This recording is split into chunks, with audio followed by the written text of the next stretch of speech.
Hello and welcome, Professor Fricker. Hello, thank you so much for inviting me. Would you like to introduce yourself? Absolutely. So my name's Miranda Fricker and I'm in the Philosophy Department at New York University, and until last year I was in the Philosophy Department at the City University of New York Graduate Center. So I've just moved jobs, and before that, as you might be able to hear, I'm British, not American. I moved to the US 7 years ago now. Time flies, I can't believe it's that many years. And I was at the University of Sheffield, and before that, the University of London, Birkbeck College, for many years, many happy years. So I'm kind of a Londoner, and now I'm in this exciting big city in New York. And I just do a regular philosophy job, and I work in moral philosophy and epistemology, or social epistemology. So that just means theory of knowledge. And I've always been interested in putting feminist and other more socialized perspectives to work in moral philosophy and in epistemology. But you have described now some aspects of your work, but you must be doing something special, since your book, Epistemic Injustice, was translated into German after 16 years after the publication. Well, I'm very delighted that it's found publication in Germany, and it even more delighted that the sort of level of interest and uptake. I've done an interview on Swiss television, and apparently the book was selling very well among other non-fiction books. So I think it's all credit to the German people that there's such a lively interest in these sorts of issues. Oh, yeah, but they are also a bit slow. Well, I think a lot of, we British are terrible at languages, but other Europeans are much better than the British at reading in languages other than their first tongue. And I think many academic books that are published only in English do get read by students and teachers, and no doubt other German people outside the academy too, because people's levels of English are so good. So the British are very spoiled in this regard. Yes. But what influenced you? What made you the person you are today, actually? Influences, academic influences are, I'm 57, and so I've been doing this a really long time. And one of the effects of living abroad is permanent nostalgia, and getting older makes you permanently nostalgic. And I've been thinking a lot recently about how grateful I am actually to especially all the academics and philosophers and wider academics, but maybe especially the women who were around in the early days. So in the early 90s, when I was a student. So I was an undergraduate in the late 80s, and I did philosophy and French literature.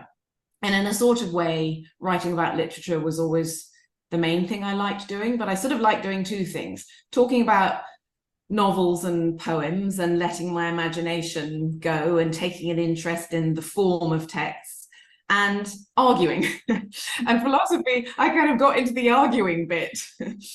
And I still really miss the more literary bit. And so in my work, including the book that I know you'll be asking me about, I just enjoyed paying a lot of attention to plays and novels and memoirs and screenplays to illustrate the philosophical points I was trying to make. So that, in a very abstract way, literary influence as well as philosophical influence in my education sort of now increasingly combine, and I hope to keep combining them more and use the literary more and more in what I do. But in terms of people, I really do want to mention at the end of my philosophy and French BA, my first degree as an undergraduate, I'd got really interested in feminism, feminist politics in general. And I went off to do a women's studies MA at the University of Kent. And the University of Kent, I believe, was the very first university to offer a women's studies MA. And so it was very interdisciplinary. And I had no ambitions to go back to philosophy or be an academic at all at that time. I just knew I'm really interested in feminism. I want to think about this more. So I had a part-time job in London, and I go down to Kent and do the MA. And those women who taught on that MA were wonderful. In particular, Anne Seller, who sadly is no longer alive, was the philosopher there who influenced us a lot. And in a way, it was her teaching that made me think, maybe I'd like to go back and think about philosophy some more, and think about all that theory of knowledge I did as an undergraduate, which didn't mention anything about social identity, gender, race, class, relations of power. It's like all that social stuff was in some other domain, and philosophy was here, this pure abstract set of questions about rational beings, and never about the young or the old or the able-bodied or the disabled or the black or the white or the male or the female and so on. And feminism was saying, no, gender is relevant, gender is relevant. And it was trying to work out some of the different ways in which gender could be relevant. And so I'm very grateful to something called the Society for Women in Philosophy, SWIP, and SWIP UK in particular. And it still exists, and it's a great organization. And the women who were involved there put on workshops and events that just nurtured all of our ideas and made us free to explore these ideas, which still barely existed in the rest of the academy.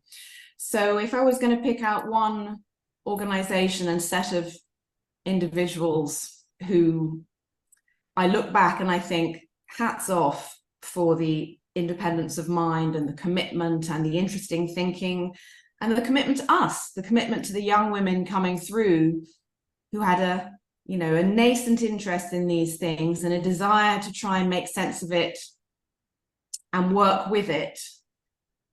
Those women who ran SWIP and the women in the University of Kent who I got to know, I'm very, very grateful to them. I think they had a huge influence, and that whole generation of feminists and feminist philosophers had a huge influence because it was a tiny number of people in a very unpopular perspective in philosophy that mainstream philosophy was still thinking, I don't really see how these two things are connected. That sounds like something political, and we're just concerned with rational beings.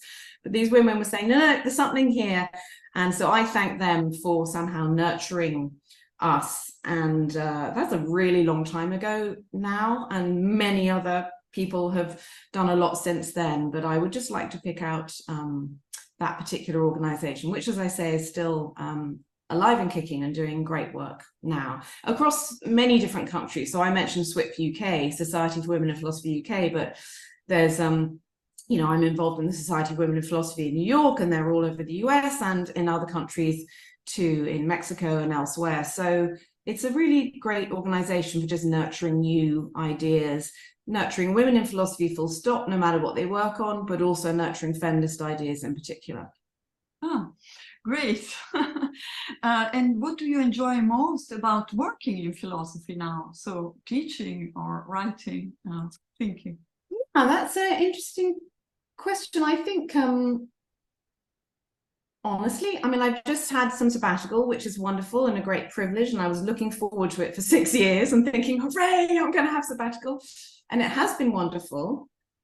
But I also find it extremely hard emotionally. I get a bit depressed about my work. I find it hard to, I'm not very good at just all day, every day writing and thinking, because I need deadlines and I need structure. So I can do it, but it doesn't necessarily make me as happy as I think it's going to ahead of time. I look forward to it desperately like everybody else does. And I think in truth, I'm happiest when I've got a mixture of things going on. It's really great. I think I'd like to work part-time. I'd like to have like 2 days a week to write and think, and then teach and do admin and do talks and all the other things that one does 3 days a week. That would be my absolute heaven job. And of course, usually how it is you've got too much of one thing at each time. But I like the mixture. I like the social interaction and the interaction with young people that teaching brings me, and just the ordinary everyday job satisfaction of, a lecture done well, some essays graded, and some students I've seen and helped them, and a meeting I did something in, and that's the end of a normal working day. And you think, good, okay, and now I can take the evening off. But if you've been just on your own all day, every day, trying to write and thinking, oh God, this is going so badly, or whatever it is, it's harder. So I like a mixture. Okay.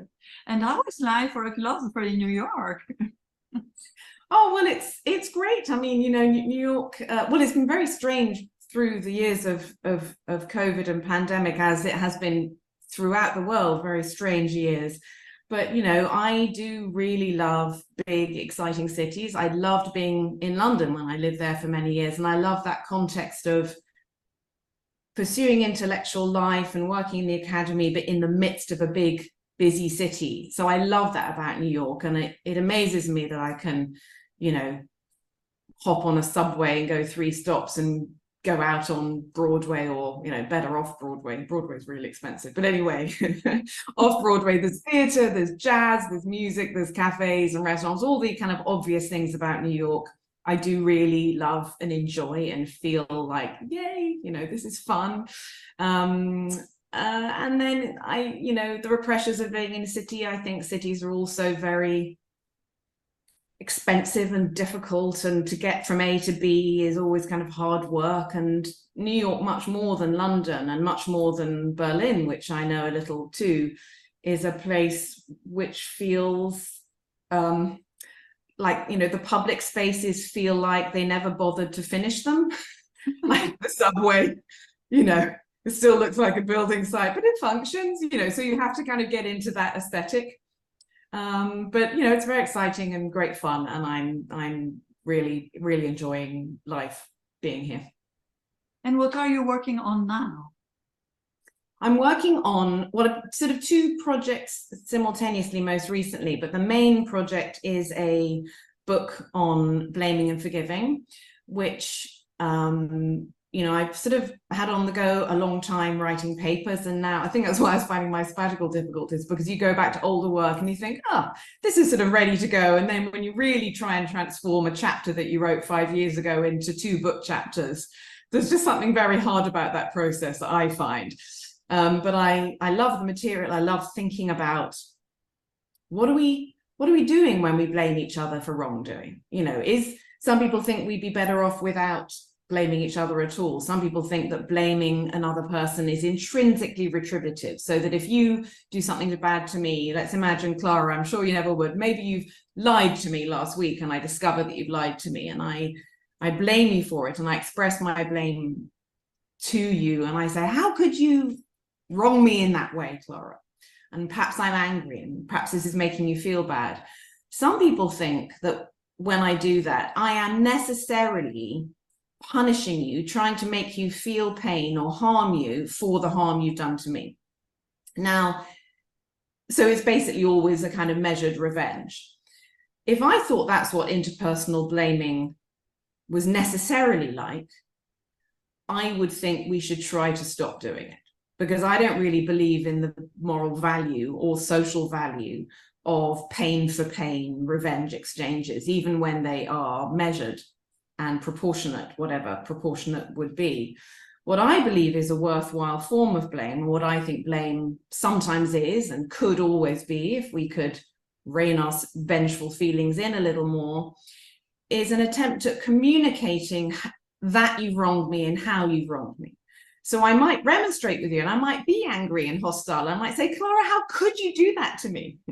But if the purpose, and at least some of the time, if what I achieve in talking to you in that accusatory way, I do think blame is intrinsically or necessarily accusatory. But if in doing that, I get you to see that you've wronged me, so that you think, yes, I shouldn't have done that. And then you're disposed to say, I'm sorry, and so on, because you have now, as it were, learned or been reminded or really taken in more fully than before that you shouldn't have lied to me like that. That is a communicative purpose of increasing our shared moral attitudes and reinforcing our shared moral attitudes that I think is not only worthwhile and of moral value, it is not cruel or vengeful. I think it's actually essential to having a shared moral life. And, you know, sometimes, as you know, some authors really emphasize, and I'm with them, this process does need to be a two-way communication. So supposing I say, Clara, how could you do that to me? That was so selfish for you to lie to me like that. How could you disrespect me? You might come back and say, well, it was actually, Miranda, just a small lie, and I did it for these reasons, because I didn't want you to blow up at the truth, and I was going to tell you later on. Then this is now you're communicating back to me, and I am rethinking the lie. And I am thinking, well, maybe on balance, you still shouldn't have done it, but it wasn't as bad as I thought. And so now I am learning too from this exchange. So I don't see why our blaming habits couldn't become increasingly communicative and dialogical in this way. And even if we're human beings and we're never going to get there because we're hurt and we lash out when we're hurt, and we sometimes do want someone else to suffer, and we do have these vengeful feelings. So I don't have to be an idealist about human nature. I just want to have an account of blame which emphasizes that we do often blame in this communicative way, and that's the kind of blame that really serves an essential function in shared moral life.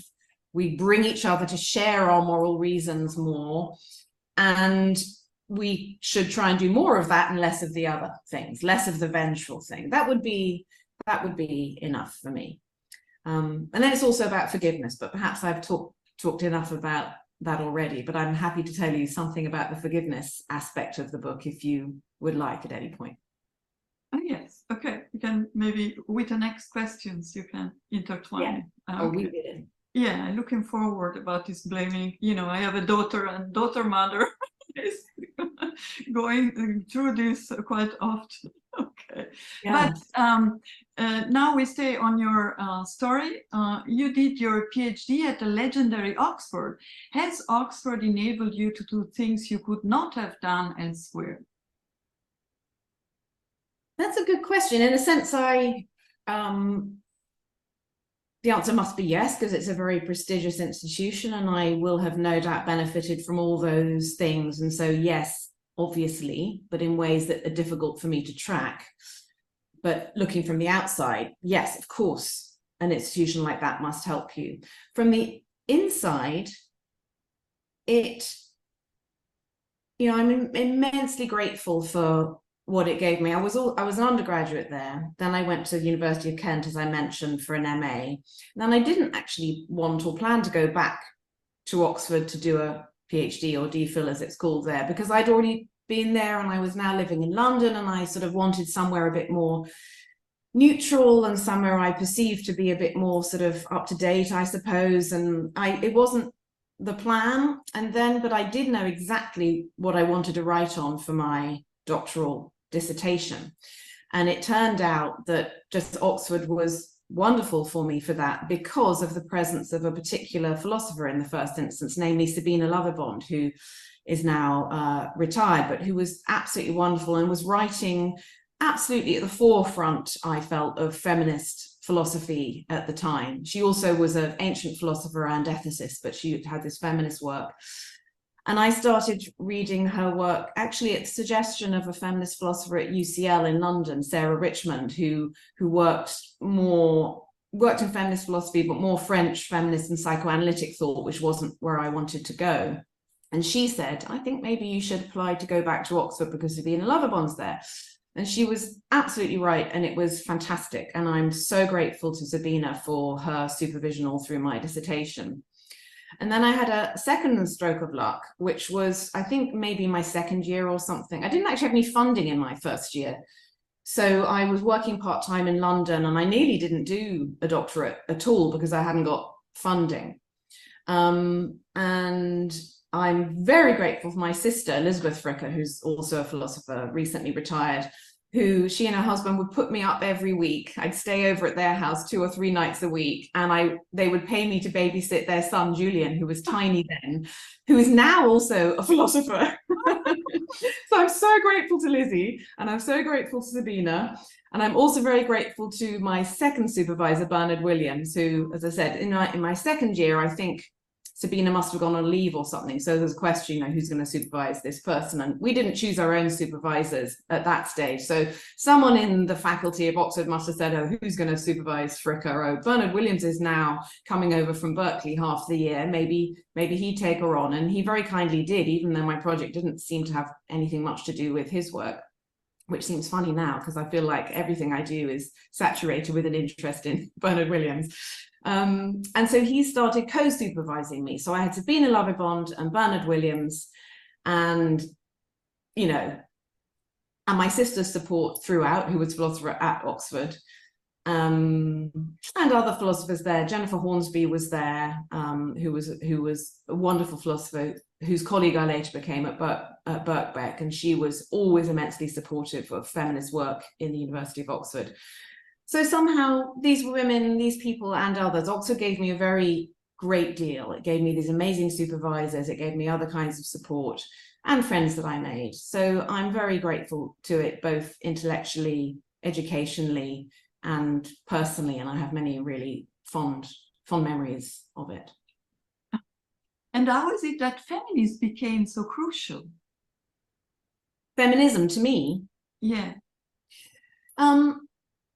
First of all, it was just, you know, being angry about gender stuff, patriarchy stuff in my life. I was in my 20s, and, you know, ordinary feminist consciousness was just dawning on me, and I felt furious about everything. And I didn't want to be furious about everything all of the time.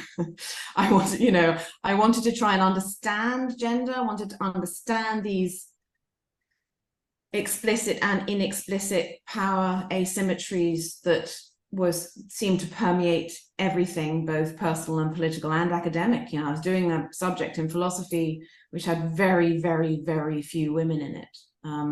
And we read very, very little philosophy by any women. And, you know, the same can be said for race, class, and so on. I was focused on gender at the time, and I wanted to understand it. And that's what pushed me to do the Women's Studies MA. And I do also remember explicitly thinking, especially towards the end of the MA, I feel like there's a choice. I feel like there's a choice between either being permanently angry about everything all the time and feeling alienated from everything and deciding to, as it were, this may sound very old-fashioned now, but the rhetoric then was there was a lot of feminist rhetoric which was, philosophy is masculinist, philosophy is patriarchal, reason is masculinist, reason is all based on a distinctively male, very binaristic conception of sex and gender, male psychosexual makeup. It's all logocentric and binary, like male sexuality. There was a lot of very binary thinking about, you know, philosophy bad, women have to find their own way of doing everything. And I just thought, I don't really believe that. I don't believe that philosophy belongs to men. I don't believe that rationality belongs to men. I don't believe that structures of grammar belong to men. I actually think that sounds like, excuse me, can I swear, patriarchal bullshit that's been taken on. And I thought, no, this is our subject. Women have always done it a bit when they were allowed. Women do it when they're standing at the kitchen sink, pondering life, as do men who haven't had access to that kind of education. It's a human thing. Rationality, reason is a human thing. I really believe that. And so I felt that I wanted to find ways of doing philosophy or ways of thinking about life which could take on the powerful and empowering aspects of feminist critique, but not hand over all the good stuff, all these good human things I wanted to do, things I wanted women to do more of, to something called the men. Many of the men didn't want that either. So I wanted to get away from that very binary, alienated and depressive thinking and try and also not get stuck in critique. I think critique is really important and can be really empowering, but I think that feminist thought can sometimes get stuck in just critiquing. And instead, I wanted to also show that you could just do philosophy in a way that had absorbed these feminist perspectives and kind of, in a way, dared to take them for granted and then just do some philosophy. And I thought that would be fun, and I thought it sounded more empowering to me than staying in, there's philosophy, I want to critique it from a feminist perspective from the outside. I thought there was a risk of self-marginalizing behavior in that. And it was a risk I perceived that could run through all of life. And I didn't want to live my life like that. I didn't want to do philosophy like that, and I didn't want to live my life like that. I think you have to kind of seize things and accept compromises and find ways of doing things that bring in new perspectives as best you can. Yeah, and with epistemic injustice, you opened up a new approach that was previously non-existent. Was there an inspiring moment? Well, it was rather non-existent in the kind of philosophy that I had been trained in, analytic philosophy, Anglo-American philosophy. But that kind of thinking had been alive and well in different traditions of thought and probably outside academia for a long time. I mean, feminist ideas coming from elsewhere, Marxism in particular, and the kind of what Brits call, continental philosophy, the kind of continental philosophy that's very influenced by Marx and Hegel and so on, had forever been talking about power and social identity and the construction of knowledge and so on. I mentioned feminist psychoanalytic theory too, and in the US in particular, theory of race and a sort of nascent philosophy of race, picking up on earlier traditions in Black scholarship. So there were all these, and post-colonial theory too, which is sort of, intimately connected with continental philosophy. So there were all these other discourses which seemed, my subject, analytic philosophy, seemed, immune from there, sort of self-immunized from all the influences of those conversations. Again, saying to yourself, no, we do this thing that's, just rational beings. All that social stuff, all very interesting, all sounds a bit reductivist because we believe in reason and evidence over here, so we'll just keep doing this thing. So what I thought was that self-conception of analytic philosophy was mistaken, excessively, unnecessarily narrow, and historically very contingent. It can change, quite quickly.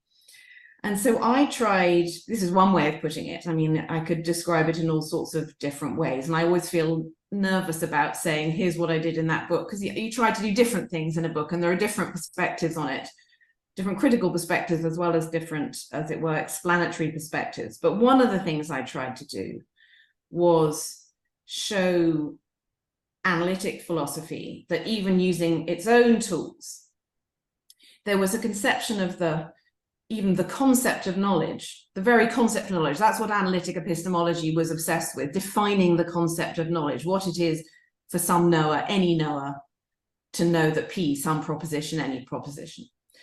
And I wanted to show, among other things, that even that question, on a certain conception of what our concept of knowledge is composed of, might reveal that issues of power and prejudice in who believes who when they speak is at the heart of the very concept. So I was trying to build a bridge or show analytic philosophy that there were ways in which these apparently separate discourses about politics and power and gender and race and all that, actually they were relevant, or at least there was a line of thought which would reveal them as relevant to the core business of analytic epistemology. That, I think, perhaps was new. But the other general idea, and new to do it in that literature, but other general ideas about power and knowledge and so on had, of course, been going on since the 60s and 70s and since Marx and since Hegel. So it was a question of drawing on threads from other discourses and trying to do something, build a piece of analytic philosophy using them that would show these discourses weren't so separate after all. So now a quote from the book is, the point is to see how our epistemic conduct might become at once more rational and more just. Is it the aim? Yes, that was always my conception, that I wanted to show, so the title Epistemic Injustice, I wanted to show that there was a distinctive kind of injustice that happens within epistemic practices as analytic philosophy could be nudged to perceive them. Not much movement required, just a little bit. So just think of testimony, just think of human beings telling each other things. And there was a huge boost in the epistemology of testimony at that time. many different philosophers were now writing about telling. What is the epistemology of telling? How is it that by magic Clara can say that P, she's in Berlin? Now I know she's in Berlin just because she made these noises. That seems like magic. How come I've got this transmitted knowledge? How does that work? These were questions in analytic epistemology at the time. And so already then there was a kind of socializing move. So now we didn't just have one rational being thinking, how can I know this is my hand, like Descartes did? We got two rational beings, one telling the other something, managing to transmit a piece of knowledge by magic, by talking in a social space. So that was already bringing analytic epistemology out of its most individualistic conception of things and into something approaching a social space. But it wasn't fully social in the sense that it still had no interest in thinking about men and women and race and class and other aspects of social context like culture and history and so on. But it was two individuals, two rational beings. So that was a step in the right direction to help others build bridges. And I said, once you've got that, if you just it's up to us, it's up to theorists how much abstraction you go in for. You can abstract, here we are, Clara and Miranda, with all our specificity, time, place, class, gender, age, race, the whole works. And then you can either abstract to the maximum and say, well, we're two rational beings.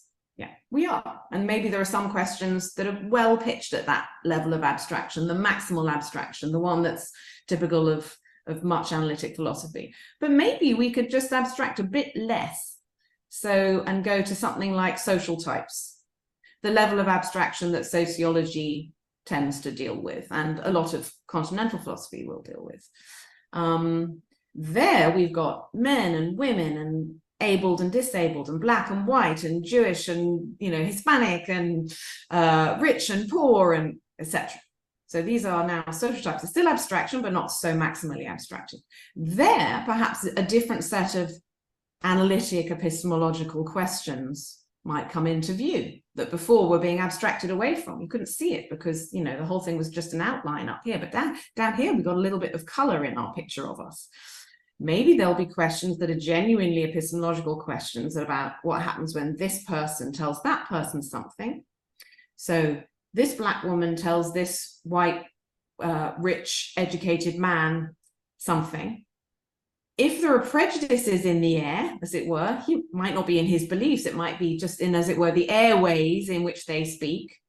Maybe she will receive a depressed level of credibility owing to the prejudices that are affecting the credibility judgment he gives her word. Now, that is a particular kind of unfair disadvantage in a really basic human epistemic function, which is being able to take part in the spread of knowledge, to give knowledge, to share your knowledge. And it might not just be knowledge, it might be share your ideas, share your criticisms, your questions, your contribution to the conversation. The person on the receiving end of the prejudice, their contributions to the conversation are all having to go through a veil of prejudice, and they're not getting through so clearly. And the way I characterize that, there are different ways of doing it, but because I was so concerned with the epistemic factor and what's blocking the airways for her knowledge or her question or her criticism or her counter evidence getting through to him, was in terms of a unfair because prejudicial depression of credibility. Now, prejudice is revealed as bad ethically and also bad epistemically. It's bad for him because he doesn't get to learn what she has to tell him. And it's bad for the community because that knowledge that she's got, or those questions or counter evidence that she's got, don't permeate the wider community. They might permeate a smaller community, but not the rest of the community. And that's epistemically bad, as well as ethically and politically bad. So it's bad for her ethically, bad for him epistemically, maybe bad for him ethically too, in that it's bad to do bad things to other people, and it's bad epistemically for the whole community. So that's the sense, and that's one of the things I had in mind when I said what we want is to move towards a practice that is at once more ethical, more good, so bad stuff doesn't happen to her, and more rational, because the good epistemic stuff she has to give gets through to others in the way that it should, so that they don't lose out on the epistemic goods she has to offer just because of something stupid like prejudice. So more rational and more good. And that's why it just struck me as very remarkable that there is a complete harmony of ends here, that justice in the ethical sense and the political sense and epistemic goods, getting more truth, more understanding, more wisdom, are served by the same thing, eradicating prejudice. Maybe that's completely obvious, but it didn't seem so obvious at the time, and it didn't seem obvious how to theorize it. And that's what I was trying to do. For me, doing philosophy, in a way, you always end up saying really obvious things, but it's in the theory and how to say them and how to articulate them and make them work in connection with other theory that you believe. That's the work of the analytic philosophy, which I also love. That's why you were focusing on injustice. Yes, well, that's right. And a particular reason why I focused on injustice was because I think it's very, certainly from the point of view of analytic philosophy, and maybe one should say too, from the point of view of relative privilege, social experience of relative privilege, it can all too easily look like the interesting thing to theorize is what it is for practices to go well. And you have theories like that sort of say, well, in a just society, everybody will have their say, or, you know, if this, but what people on the non-privileged end of things is they know very well that they try to have their say, and they're just not listened to on purpose because others don't care. And that for me is not a phenomenon I was trying to theorize. Some people might choose to call that epistemic injustice as well, and that's fine because people can use the word however they like. For me, I was trying to theorize the less obvious phenomenon where the hearers were not being cynical and just trying to oppress someone else they knew was speaking the truth with propaganda or with discredit or whatever it is. They didn't believe them. They were making a genuine epistemic judgment which involves this prejudicial depression of credibility. So they're making an error of judgment which is both epistemically mistaken and ethically wrongful. Now, someone who knows that this other person who's trying to tell them something is right, but doesn't want anyone else to listen and says, no, that's rubbish, they're not actually doing an epistemic discredit to that person in my scheme of things. They're doing another kind of injustice, but they're not wrongfully misjudging the epistemic input, as it were, what that person's trying to say. They're not misjudging it at all. They know it's true, and because it's true, they want to suppress it. That's a different kind of injustice. I was trying to home in on a kind of wrongful misjudgment where you or I might wrong someone else inadvertently because we misjudge them owing to prejudice. And that was why this dysfunction in our practice is internal to the theory of knowledge, because the need to correct for prejudices in our judgments of credibility, and that's driven by an epistemic need, the need to gain all the truths we are offered, gain all the knowledge we are offered. That's, I argue, absolutely core in the most basic human practice of testimony. And then I use someone else's theory, Edward Craig's theory, who's an epistemologist, who said that this practice of exchanging information is core to the very concept of knowledge. And that was how I tried to show that this political stuff of correcting for your prejudices as you try to receive the word of other people in a fair way is not just, as it were, a piece of etiquette on the surface of epistemology. It's at the heart of what's involved in somebody's counting as a knower. And somebody's counting as a knower is at the heart of what's involved in the very concept of knowledge on the theory that I used by Edward Craig. So that was this whole sort of structure of trying to show that justice issues, the correction of prejudice in particular, is at the core of the practice of telling and receiving information fairly, which is what composes our very concept of knowledge. That's why you write that a prejudice is an obstacle to truth. Exactly. Prejudice gets in the way. But you also write that the prejudice is an instinctive force. So what? Yes. Yes. Well, I suggest that it is very deep in human nature to have at least some prejudices. The prejudice that I focus on to try and make this case that even in the most basic state of nature, imagined basic human scenario where people are relying on each other for information, this is me borrowing from Edward Craig's structure, even in that scenario, on a remotely realistic conception of what human society is always like, there will be suspicion of outsiders.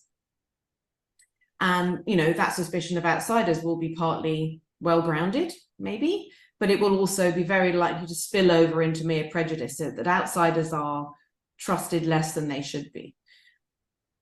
And that's before, you know, others, one might try and make the argument that race and gender are also always prejudices at the heart of human society. I'm very tempted to think that's the case, but I didn't actually rely on that idea in the book, because I think all I need to get it going is this insider-outsider prejudice, which as a matter of anthropology is incredibly well substantiated. And that's really all you need to show that even in this core practice in the state of nature, spotting who counts as knowing whether P, and so who I'm going to trust to tell me whether I can eat these berries or whether they'll poison me, that's something where it's already in my purely epistemic interest to make sure I don't have any prejudices about. Because if that outsider is the one who knows whether I can eat these berries or not, then it's in my interest to trust her appropriately, and it's not in my epistemic interest to mistrust her because she's an outsider, just because she's an outsider. So that was the sense in which I argued that it's very basic in human nature, and therefore very basic in our epistemic practice of telling, that we have a purely epistemic interest in correcting for prejudice, because we need the truths that each other offer us. And you also write that there are two kinds of epistemic injustice. Can you explain to us what you mean by testimonial and hermeneutical injustice? Yeah, sure. So in that book, I just talk about these two kinds. I'm sure there are other kinds, and many other people have written since to elaborate other kinds of epistemic injustice. And, you know, it's really interesting to see all these different conceptions coming along.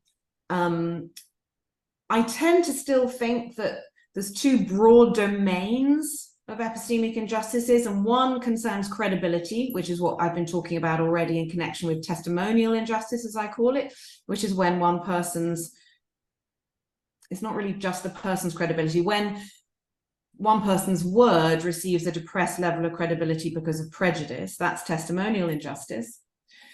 But the other of the region of wrongful undermining of someone's epistemic function seems to me in not credibility, but in intelligibility. What concepts are available to me to use across social space to communicate the nature of my experiences? And again, I call this hermeneutical injustice. And so the idea, you know, drawing on many other bodies of work, somewhat standpoint theory, I very explicitly draw on feminist standpoint theory, which comes from Marxism, but I didn't want all aspects of it by any means. I just wanted to make sense of a general idea that a person can be in a position where they undercontribute, or they're a member of a social group that undercontributes to the shared pool of concepts and social meanings that are available to everyone to use, and to use in a way that if they use those concepts and the words that go with them, they can be confident they'll be understood across social space by someone who's quite differently positioned. Now, if that's the case, so there's this pool of resources for social meaning and communication, which some groups perhaps over-contribute to, you know, so all the resources are great at explaining what life is like for the powerful. They're not so great at explaining what life is like for different groups of different oppressed groups, because those groups don't get to contribute to that shared pool of meanings as much as the powerful do. So there's an uneven playing field already as regards the concepts that people can use to make themselves understood across social space. Now, if you start with that idea, then you've got the idea I call being hermeneutically marginalized. So it just means you're marginalized as regards your access to tools for thought and communication that can be used across social space. You might have other tools for thought and communication within your own group, but that's no good if you need to communicate to those people over there what it's like for you. If they don't share the concepts, you can't get the communication across. So I was interested in trying to unify a continuum of interpretive or unfair disadvantages as regards social intelligibility, which would span a kind of maximal case where I can't even make sense of my experience myself. And an example I used was an example of early sexual harassment, an example from Susan Brown Miller's memoir of the women's movement in the US, where its particular case of sexual harassment is recounted, a case of Carmita Wood, who was a woman in Ithaca, upstate, and she was suffering sexual harassment. She was a white woman. In fact, the vast majority of women who were suffering sexual harassment in the US then were Black women, and they took as much as possible, they took people to court, exercised legal power as far as they could, and really fought against it. But there were all sorts of blocks and obstacles in the way. And one obstacle was that there wasn't a concept, not a legal concept, and perhaps, according to this memoir, barely a kind of everyday concept of sexual harassment. And so these legal complaints couldn't be made in terms that would really go through and be recognized. And one of the cases that prompted a great deal of consciousness raising and social change and legal change too, of course not on its own, but there was it was a very salient case in terms of coming up with a new concept of sexual harassment, was Carmita Wood's case. And it's kind of well documented in all the legal histories of those times. And they came up with the phrase sexual harassment. And according to that memoir, and I've spoken with one of the women who was present at that time, they really did feel that without that concept, they couldn't make sense of what was happening to them. It's like one person would be, really suffering a sexual assault. Another would be having something milder, but kind of perpetual milder harassment, which in the office, passed for flirtation or something. And they wanted a concept that would bring all these experiences together and identify them as the same thing. And sexual harassment was what they came up with. And as we know, it then became a concept that sort of, as it were, came from a relatively small, marginalized group, and through their campaigning grew and grew, and is now a well-established legal concept, and a concept that's a concept anyone can use across social space. So that's a very extreme kind of example, because the people concerned even felt that until they put that concept together, they themselves couldn't make full sense of their own experiences. And then right up the other end of the continuum would be an experience that the person themselves can perfectly well understand, and they could communicate it to most people across social space, but perhaps not to particular other social agencies who don't operate with that concept. Maybe the police or your employer doesn't operate with the concept that is needed for you to make your complaint or make clear what has happened to you. And then that's a very much more marginal case of hermeneutical injustice. So I was trying to bring a continuum of cases together, and I used different examples to do so. Now you also are offering some solution of this situation. For example, if I ask you, you are checking the similarities between ethical sensibility and epistemic training socialization. What do ethical sensibility, responsibility, and epistemic training socialization should have in common? Let's ask it like this. Thank you. Yeah, I mean, I suppose, I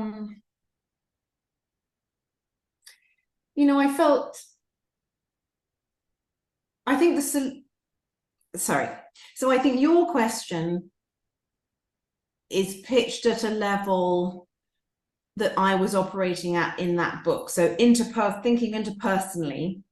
And at the beginning of the book and the end of the book, I said, look, these problems are social and structural problems. I'm going to look at interpersonal things and look at the ethical and epistemic aspects to try and get a handle on what the core wrong is and how it fits with other theories.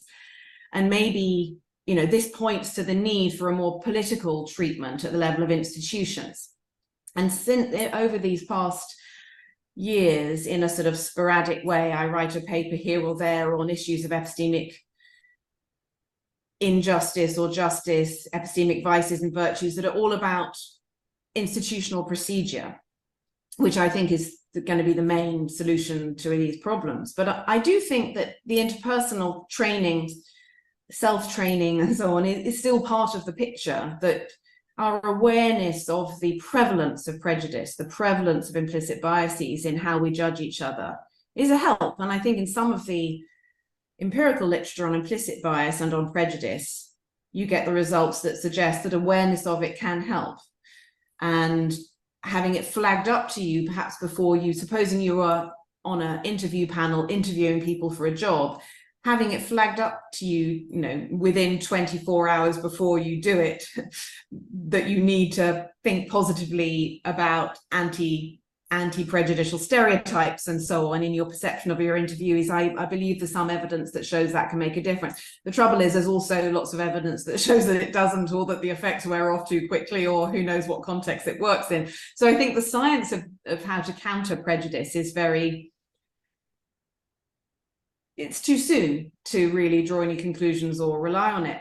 But I have a sort of faith that our social imaginations are such that at least a bit of critical self-awareness about who one is in a given conversational context can help one at least suspend judgment in a useful way and look for corroborating evidence and not judge too quickly, and be aware of the possibility that one's radar, as it were, about who to believe and who not to believe, or whose word to take more seriously, is likely to be a bit prejudiced and a bit off. I think that's a useful piece of training, which is both ethical and epistemic. But in terms of kind of solution, it's almost all structural. Most prejudices are structural prejudices, and they're systematic in our education and economic and political systems, and in our sexual mores and religious systems and all the rest of it. And that will affect both not only prejudice, but also the question of hermeneutical marginalization. Which groups have their social meanings, their tools for intelligibility come to be shared by all, or come to be part of the discourse in the board meeting or the university council or the local government? These are structural questions, and epistemic justice and injustice is just one strand of these things, but it's the strand I feel that continues to fascinate me, and I think it's very relevant. So, for instance, fascinating recent work by Jennifer Lackey in particular, a new book out by her about the criminal justice system, criminal testimonial injustice, I think the title of her book is, a new book. And I've been talking with Jennifer a long time, and so I was able to read earlier papers by her on this and start thinking about this. And so I've written a bit and thought a bit about certain mechanisms of, she's interested in credibility excess being qualifying sometimes as a testimonial injustice too, which I did not say in my book. I deemed only credibility deficits as injustices. But she brings in these brilliant examples, I think, of particular social cases in the criminal justice system in America, for instance, where supposing someone's arrested for a crime, that they're suspected, nothing proven yet, they're claiming they're innocent, they're claiming they're innocent, they're claiming they're innocent, and they're not believed, they're not believed, they're not believed. Very often that will involve prejudice. It's actually a kind of an explicit prejudice in that cops are trained to as it were, give a deficit of credibility at that point, because they're interrogating. And if you, even if you don't add to that racial prejudice and other prejudices that must always be permeating that situation in the real, even just that method of, we don't believe you, we're trying to get you to confess. This is what the official training is if you're in a situation of interrogation, not interview. Interview's more open, but if they think you're lying and they put you in interrogation, something called the Reed technique, which is how most police are trained still in the US, actively trains them to presume guilt and to presume that you're lying if you say you're innocent. And then, as Lackey points out, as soon as the person finally cracks and say, actually, I did it, suddenly they believe them. Credibility excess. And then, as I also want to point out, you can't rescind a confession. Once you've signed, it's almost impossible formally to rescind a confession. So you're done for, that's it. And the more you say, I didn't do it, I only said I did it because you told me I could go home and see my parents if I signed it, that back to credibility deficit. So if you look at the actual formal official police procedure, what they're trained to do in interrogation, and they're trained to think it's completely reliable, even though there's 20 years of psychology that shows it's actually really easy to get innocent people to confess if you put them under these kinds of typical pressures, is credibility deficit owing to an official prejudice, the presumption of guilt in this process, then credibility excess, what Lackey calls agential testimonial injustice, and then back to what I call testimonial, plain testimonial injustice, prejudicial credibility deficit. And that, I think, is what the police interrogation process formally, in terms of its explicit procedure, looks like. And I worry that it basically hands a power of successful causal social construction of someone to be guilty into the hands of police who are trained to do this procedure. Again, this is before you might add in any aspects of police procedure that they're not actually trained to do. This is imagining the procedure as it's kind of supposed to happen. You try and crack the nut, and if you get a confession, that, as it were, proves they did it. But as I say, fascinating work in psychology that's been going on for many years, in particular by Saul Kassin, a former colleague of mine at the Graduate Center, City University of New York, shows that it's not true. It's easy to get innocent people to confess. In fact, being innocent makes it more likely you'll confess in a certain way, because you're much more likely to waive your right to an attorney. The attorney would tell you to not say anything, but I'm innocent, and I say, of course I'll help you with your inquiries. Yes, I was there at that time, but I was just having coffee with my friend. Now they've got you, because if you're in interrogation, they already think you're lying. So it's very sobering, but I think these kind of institutional structural analyses of procedures in terms of credibility excesses and deficits gives a revealing model, one way of modeling what I would regard as a deep dysfunction in police procedure here, because police are actually allowed to lie to people they're interrogating. They can tell them whatever they like. They can say, if you just sign this, you can go home. It'll all be all right. And but that's legal. You also write that power operates in many different ways. So this is a matter of power, probably.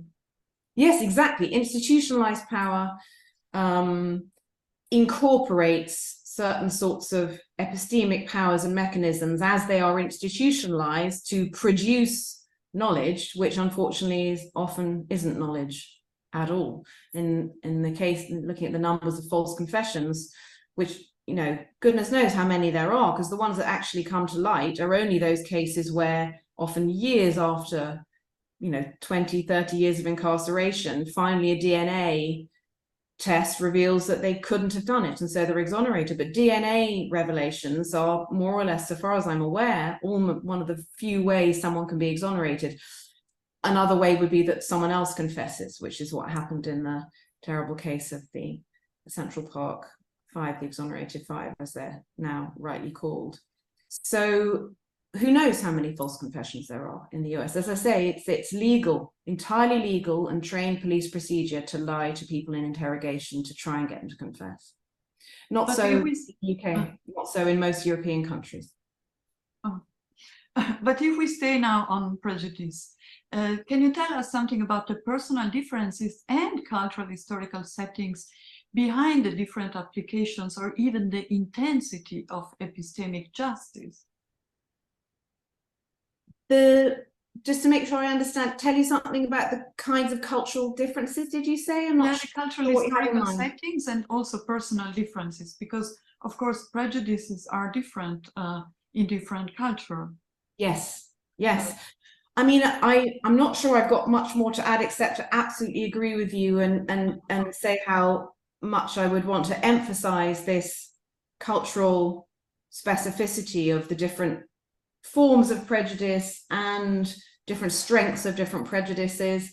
And even within a culture, you can be in a node of that culture where these prejudices don't really affect your sensibility. So in the book, I had this way of theorizing how spontaneously prejudices affect how we perceive each other and perceive each other's credibility. And I talked about testimonial sensibility, which is trained, and I was doing it by way of analogy with Aristotelian cognitivist or realist moral philosophy. On an Aristotelian conception, or at least a neo-Aristotelian conception, if I've had a good, as it were, informal training, I've grown up in a good ethical space with good examples, and I've been able to kind of practice being good. I start to take pleasure in being good, and that forms my character, sort of habit, deeply entrenched habits and attitudes. Then it can be such that I don't have to kind of work out whether something is good or bad, cruel or kind, just or unjust. I just see it that way because my moral perception is infused with that sensibility. And by analogy, I built up the same sort of parallel with the epistemic case, that if we have a functional set of examples and, as it were, informal training and how we're brought up in our culture, and we learn to believe the right people and to suspect the right people in different contexts, then we will just see that someone is to be believed in these circumstances, and we will just see that they're not. Now, it's going to be very, very, very fallible. And who has that perfect epistemic upbringing? No doubt nobody. So, but it varies a lot even within culture. So an example I use in the book is that, someone could be personally epistemically just vis-a-vis a particular set of prejudices merely because they didn't grow up around them. So one example I used is in Northern Ireland. I've friends and family who grew up in Northern Ireland, where was and still is, no doubt, but less so, a highly sectarian consciousness between Protestant and Catholic. And on the whole, people always know who's Protestant and Catholic, and it affects everything. I grew up in an atheist context in the south of England, and I just wasn't exposed to any of that. And I think as a result, I don't have those prejudices, never really informed my epistemic testimonial sensibility, at least. I mean, I'm sure I took in some other prejudices around there, but I don't think it would affect who I believe or who I don't believe just because I was somewhere else. So cultural space, even within, a country, can vary a lot in terms of what prejudices you're exposed to and what prejudice impinge on your testimonial sensibility. But then there's also individual. People do vary personally in terms of how susceptible to prejudice they are. So there's always that possibility too. I don't think we should ever write ourselves or anybody else off as necessarily prejudiced in one way or another. And let's hope we're all also very flexible and we can sort of evolve. Sometimes people change a lot in the space of a conversation when they are exposed to more of each other and more of each other's points of view. Prejudices sometimes melt away quite fast. Other times they don't. It's all entirely contingent. And so I just want to agree with you about the contingency of it. And if I were a sociologist and had any of those empirical skills, it would be an interesting project, wouldn't it, to map these sorts of things. But I certainly don't have the empirical skills to do so. And is your theory having an impact on new policies, actually? I have become aware of a surprising impact of ideas of epistemic injustice, which have also been developed by others in the healthcare system in the UK in particular, also somewhat in the US, but mainly in the UK, in psychiatric care. I'm going to do a talk at the Maudsley Hospital in London, psychiatric hospital, soon, and other such venues. And there have been, in particular, the work of Javi Carrell, who's at University of Bristol, and Ian James Kidd, who's at University of Nottingham, really just kind of made this area flower. They wrote a lot of papers in this region of healthcare and epistemic injustice. I have not published, or very little, in that area. So this kind of blossoming is very much due to them and others working in that field, sort of seeing the potential for application and development of these ideas of epistemic injustice in that field. And so that's been, really kind of wonderful. And, I'm aware of some other much smaller things in management practice and so on. But a bigger thing abroad from here is in South America, 2 different South American countries in particular. There's been some effect in the Mexican Supreme Court, but much more in Brazil. There's an amazing lawyer called Janena Matida who's been developing epistemic injustice in connection with actual real legal process. And her job at the moment, she's also an academic, but her job in the legal, in the courts at the moment is advising judges on sentencing. And she is occasionally in touch with me about how they have successfully advised a judge, for instance, not to accept a false confession or a dodgy confession, for instance, on grounds of epistemic injustice in the judge's judgment. And so that is a real institutionalized application at the highest level of legal practice in Brazil that amazes me, and is down to Janena and her colleagues institutionalizing it.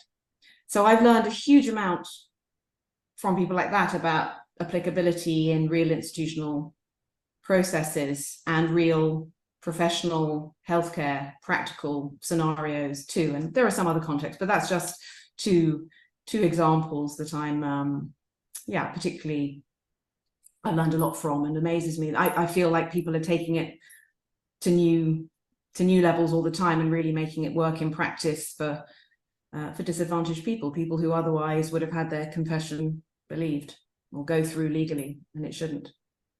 Great. But what can we do against gender inequality and sexism in science, in academia? Have you an idea? Yeah, I feel so unqualified to talk about that, Clara, because it's science. I mean, I just sort of believe what I read, that these structures are still there, that there's all sorts of ways in which we have these institutionalized mechanisms which are very dysfunctional and sort of keep women out and keep minorities out in a way that many of our institutions and educational institutions like that. Look, thinking of philosophy, most people in philosophy really want philosophy to open up and become more diverse, but it's not very successful. It takes a long time, a sort of pipeline issue, as people call it, but also people agree it's certainly not only a pipeline issue. And there must be still lots of reasons of, in case of gender, there's no question that there's a problem of sexual harassment still in academia. I hope it's less than it was. It's very hard to know how pervasive it is, but I'm sure it's a lot more pervasive than I am aware of. And that's part of the trouble, that one has to be aware of one's own limitations of view. As I'm in my mid-50s, I'm senior in the profession. I won't see a lot of things that go on. So I do my best to listen to younger people and know what their experiences are. And there's certainly still a problem of sexual harassment in the profession, no question. And I'm sure, philosophy is not the only subject in which that's the case. So I think that is one real problem. There are lots of other real problems to do with how unbelievably tough the job market is in terms of requiring immense mobility around, in your early 30s. And that's a problem for men and women, but it may be even more of a problem for women than it is for men. And perhaps there's still a problem of culture in some places. I think in the departments I've been in terms of, how people behave in seminars and so on, again, I don't see it, but I know it goes on. So I know that if a tone can be set in a conference or a seminar by a speaker or by some powerful members of the audience, and the tone can be set as a very aggressive, competitive conversation. And I almost never see that happen, but I think that's because of because of the kinds of things I attend and because of the kind of tone that I will help to set. And so I have to be aware that I can't really go on my evidence. I have to listen to what others find. And I know that a lot of young women and young men, you know, find it pretty aggressive space sometimes, pretty off-putting space to be in sometimes. But I think it's got so much better. I mean, I can't tell you how different it is from when I was a graduate student. I think I'd like to think philosophy is actually increasingly a really welcoming place for people, but I think also it still has its difficulties, and actually getting a job in the first place is unbelievably hard, and then getting tenure, because in all the different countries have different systems, but in the UK I was used to a system where if you get a permanent job, then that's it. You don't 5 years later have to prove yourself all over again to your colleagues and fear being kicked out because you haven't got tenure. In the US, and there's that process too, which is off-putting to a lot of people if they want to be a bit more secure in their life by that time. So there are many different obstacles, but we're trying. We're trying. Yeah. Okay, we're reaching for the conclusion. We just have 3 more questions. So first, what are your plans for the future? Oh, well, I've got my new job, which is lovely. So I plan to settle in here, be useful here. I have 2 books to write. I told you about the Blaming and Forgiving one. The other one is a book on Bernard Williams' philosophy, which I am also sort of doing sporadic papers and talks on and working up. So that's my research plans. I really want to get those books done. And is that it? I think that might be it. I want to fix the leaks in my apartment, which is why I'm zooming you from the office and not my apartment. I'm sure that sounds terribly unambitious. New job, hope I do a good job. 2 books I need to get done, want to get done. And I hope that I know I'll continue to try to encourage diverse people and diverse projects in our subject and our profession, because I do think it's what everybody wants, but somehow there are still so many obstacles to be overcome, and it's what the subject needs desperately. The subject still needs, it just benefits so much from different points of view, different sets of questions, different agendas. So that's part of what I mean by trying to do a good job in my regular academics job, same as lots of people do. And your message for those who want to study philosophy? Come do it. Be realistic about jobs. I love what philosophy can be. I think it's deeply interesting. I'm not deeply interested in all of it. Who is? But I think there's if there's a strand of it that interests you, pursue it and see how it goes. I do believe in the ever expansiveness of the subject, but I also think it's extremely hard to get a job in academia, so one also must be realistic. You only want to do it if you really want to do it. So that's worth thinking about. You don't want to just kind of float into it and then think, oh, I'm not sure I want to go through this, and then have spent 7 years doing something that doesn't lead to what you want. I think doing a PhD in philosophy is incredibly worthwhile in itself, but it's for every individual to think how much time and resources they want to spend on that if they're not aiming for an academic job at the end of it. So please come and do philosophy. Please come and do philosophy, especially if you're a diverse person. You will bring so much more to the subject, and the subject needs it, and I hope you'd enjoy it. So if you had one wish, what would it be? Oh, it would be too cliche to say I wish we'd get there with the diversity of our subject, though that is a wish.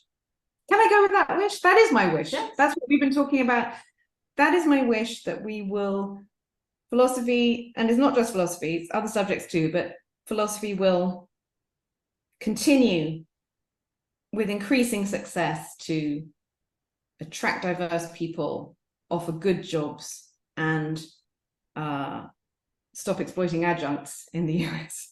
That would be a wish. Okay. Thank you for your work and for your time. My absolute pleasure. Thank you so much for asking me and for your interest. It's really an honor. Thanks a lot.